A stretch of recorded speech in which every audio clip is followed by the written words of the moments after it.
अस्सलाम वालेकुम।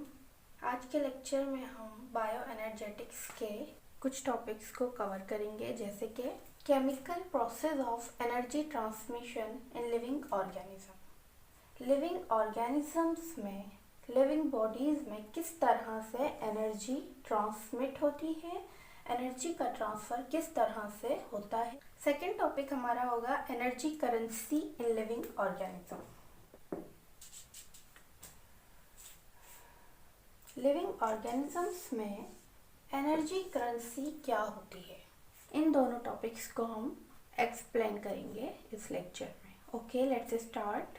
हम अपना फर्स्ट टॉपिक स्टार्ट करते हैं। ओके, फर्स्ट टॉपिक हम डिस्कस करते हैं chemical process of energy transmission. Living organisms में एनर्जी किस तरह से ट्रांसफ़र होती है।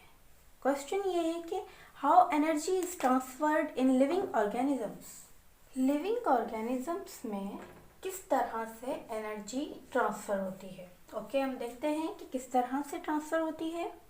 लिविंग ऑर्गेनिजम्स में एनर्जी का ट्रांसफ़र इलेक्ट्रॉन के लॉस या गेन होने से होता है।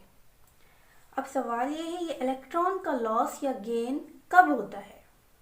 ओके, जब भी कोई केमिकल बॉन्ड बनता है या ब्रेक डाउन होता है, इस प्रोसेस के दौरान इलेक्ट्रॉन का लॉस या गेन होता है, और इस लॉस और गेन के प्रोसेस में एनर्जी ट्रांसफ़र होती है, क्योंकि इलेक्ट्रॉन्स एनर्जी कैरियर्स होते हैं।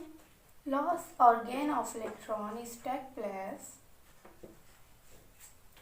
Loss or gain of electron is take place during the formation or breakdown of chemical bond। जब भी कोई केमिकल बॉन्ड बनता है या ब्रेक डाउन होता है, उस दौरान इलेक्ट्रॉन्स का लॉस या गेन होता है। इलेक्ट्रॉन के लॉस या गेन होने से एनर्जी लिविंग ऑर्गेनिजम्स में ट्रांसफ़र होती है। फॉर एग्जाम्पल, हम एग्जाम्पल से देख लेते हैं। जब आयरन ऑक्सीजन से रिएक्ट करके केमिकल बनाता है, जैसे आयरन का लैटिन नेम फेरियम है, जिसकी सिंबल Fe। आयरन जब रिएक्ट करता है ऑक्सीजन से, it forms a chemical called rust.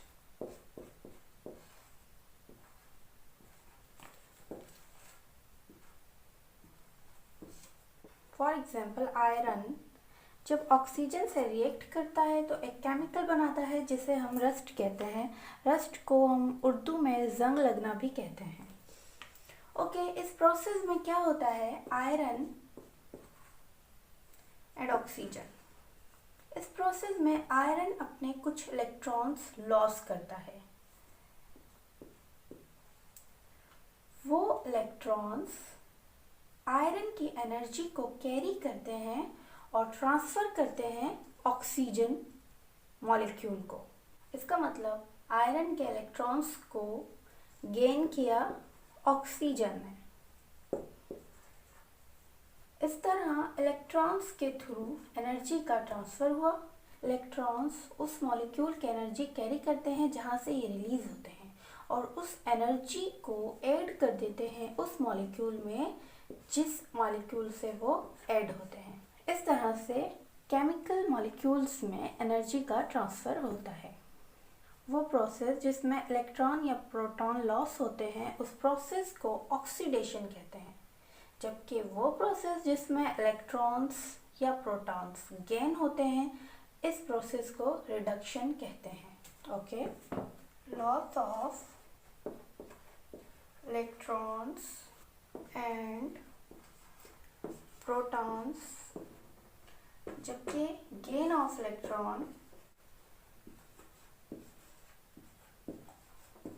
Loss of electron and proton को ऑक्सीडेशन कहते हैं, जबकि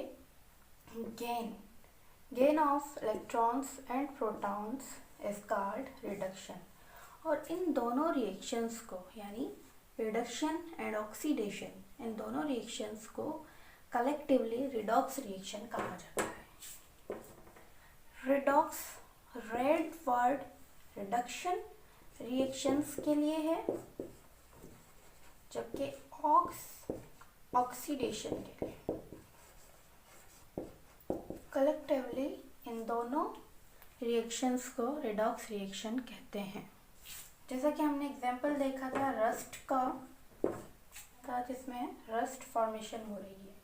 यहाँ पर आयरन अपने इलेक्ट्रॉन लॉस कर रहा है, यानी आयरन ऑक्सीडाइज्ड हो रहा है। ऑक्सीडाइज्ड वो मॉलिक्यूल जो अपने इलेक्ट्रॉन लॉस करता है, उस मॉलिक्यूल को ऑक्सीडाइज्ड मॉलिक्यूल कहते हैं। जबकि वो मॉलिक्यूल जो इलेक्ट्रॉन्स गेन करता है, उस मॉलिक्यूल को रिड्यूस्ड मॉलिक्यूल कहा जाता है। इस एग्जाम्पल में iron is oxidized while oxygen is reduced. Okay, living organisms में रेडॉक्स रिएक्शंस कंटिन्यूसली परफॉर्म होते रहते हैं। जैसा कि मेटाबॉलिक एक्टिविटीज़ परफॉर्म होती हैं, तो हमने देखा कि लिविंग ऑर्गेनिजम्स में एनर्जी का ट्रांसफ़र रेडॉक्स रिएक्शंस की वजह से होता है। Without redox reactions living organisms में एनर्जी ट्रांसफ़र इम्पॉसिबल है। ओके, ये मेन पॉइंट हम लिख लेते हैं।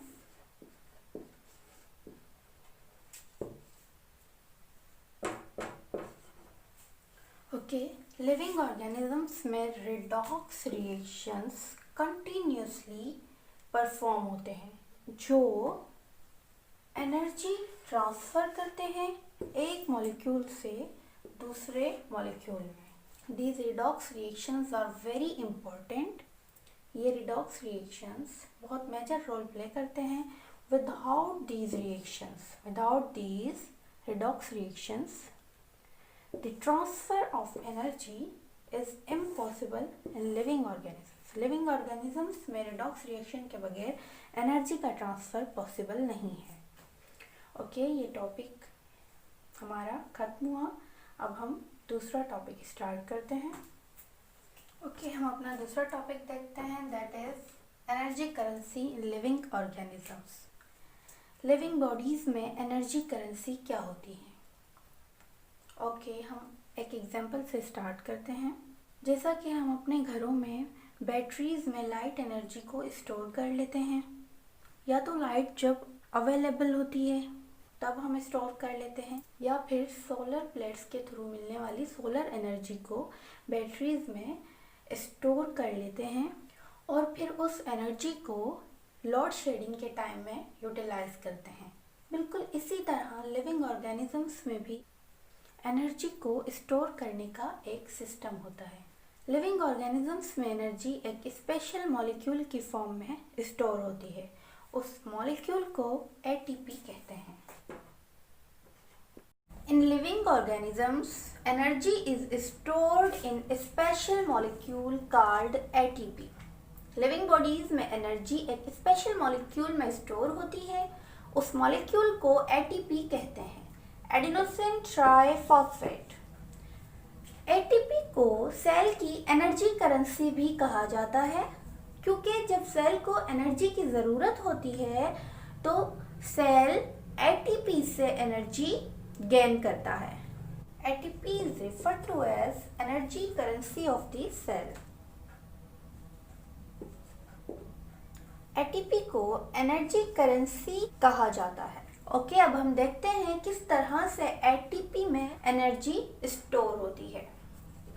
जैसा कि हमने डिस्कस किया, किसी भी ऑक्सीडेशन रिएक्शन के दौरान एनर्जी रिलीज होती है।